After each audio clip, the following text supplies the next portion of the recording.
You know, Albert, I've been drinking bourbons, I've been drinking scotch, I've been drinking whiskeys my whole life. But honestly, I really don't know the difference. Right. Well, to be honest, whiskey is more of a generic term. So you have a Scotch whiskey, you have bourbon whiskey, you have rye whiskey. From my understanding, usually it's based on geography here. Usually, if you go to a bar and you order a whiskey, chances are you'll be getting a rye. Whereas if you're down in the States, you'll be getting a bourbon.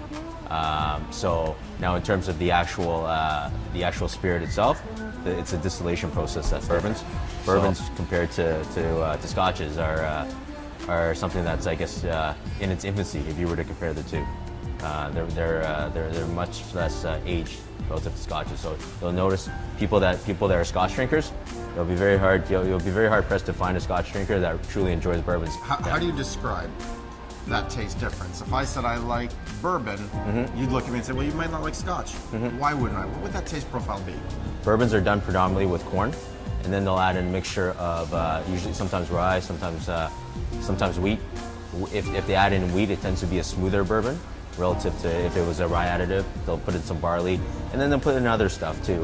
That's why you'll find bourbons that may have a vanilla taste or the oak taste that you get from the barrel. I think ultimately what it comes down to, it just comes down to personal preference. We have about 60 bourbons. I've tried all our bourbons, and again, it depends on mood in terms of what really appeals to me, what my mood is at the time. But one of my staples is the Four Roses, which is this one right here.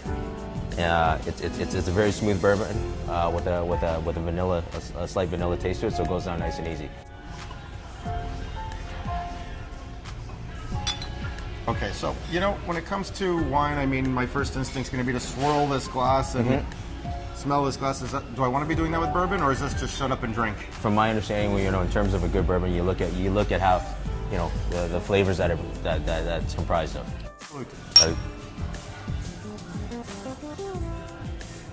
If this is smooth, I'm not sure I want to know what harsh really is. Because, I mean, that's got some edge to it. Yeah. I get, there's vanilla, no question. I get more vanilla on the nose than on the palate myself. Okay. On the palate, that's a lot of oak. Another bourbon that we have here is, this one's called the Old Forester. This one, relative to the Four Roses, is definitely a lot more complex, in the sense that you have a combination of flavors that you can taste. There's some spice, there's some pepper.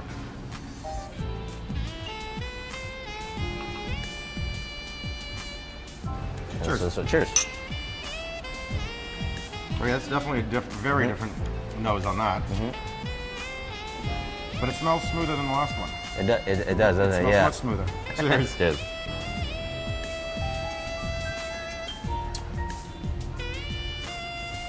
You taste the oak and the spice.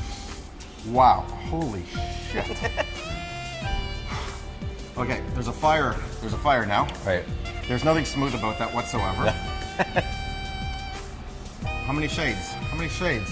I'm feeling shades. I'm feeling. It's going up. It's going up by the second. That is a polar opposite. My throat is burning. Right. My chest is burning. I'm ready for winter. Wow. Wait till the hair starts growing. I'm gonna need a lawnmower. Cheers. Cheers.